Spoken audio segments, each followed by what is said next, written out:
I think for AI, right? So, well, number one, we shouldn't be fully dependent on AI, but at the same time, AI should be more than a tool. I think AI should bridge the gap like between like faster innovation as well as business growth. So hence, with that in mind, AI is more than a value statement. So meaning the logic behind AI, what AI can do, those things should be neatly infused in the overall operating system as well as the logic of your algorithms that makes up your different AI models.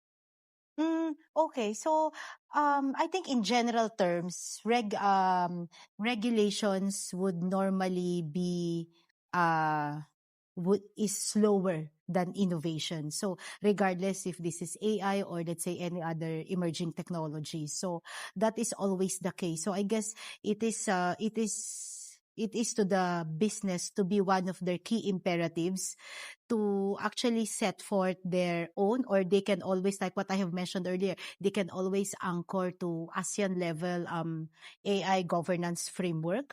There are also other risk management framework for AI that can be adopted by the different industries within the private sector. And I think the same way for the national government, while we are waiting for the, like more formal, let's say more structured regulations that would put nationwide governance on the proper use of AI.